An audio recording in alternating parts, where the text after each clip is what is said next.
বলিউডে সালমান খান আর অরিজিৎ সিং এর পূর্ণ দ্বন্দ্বের কথা কে না জানে। প্রায় এক দশক ধরে চলা এই ঠান্ডা সম্পর্ক ঘিরে নানা গুঞ্জন আর ভুল বোঝাবুঝি আর নীরব দূরত্ব।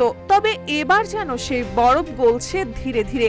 জনপ্রিয় রিয়ালিটি শো বিগ বস 19-এর এক পর্বে নিজে মুখে অরিজিতের প্রশংসা করলেন সালমান খান। হাসি মুখে বললেন, অরিজিৎ খুবই ভালো ছেলে, আমাদের মধ্যে সামান্য ভুল বোঝাবুঝি হয়েছিল আর সেটি আমার দিক থেকে। এই কথাতেই যেন নতুন করে শুরু হলো পুরনো বন্ধুত্বের গল্প। বিগ বস 19-এর সাম্প্রতিক এক পর্বে অতিথি ছিলেন কৌতুক শিল্পী রবি গুপ্তা।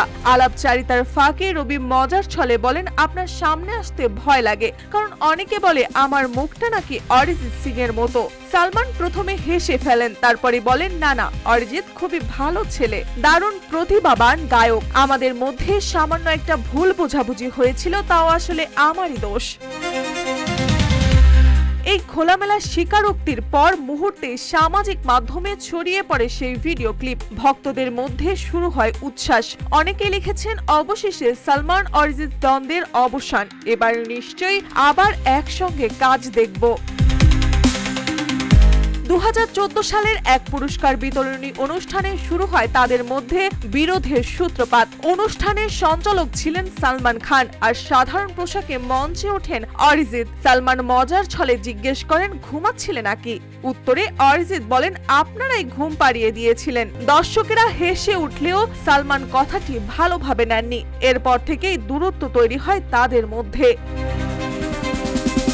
2016 সালে সামাজিক যোগাযোগ মাধ্যমে সালমানের কাছে প্রকাশ্য ক্ষমা চান অরিজিৎ। তিনি লেখেন, আমি কখনো সালমান ভাইকে অপমান করতে চাইনি, এটা কেবল ভুল বোঝাবুঝি ছিল, কিন্তু তাতেও বরফ পুরোপুরি গলছিল না আজ অব্দি।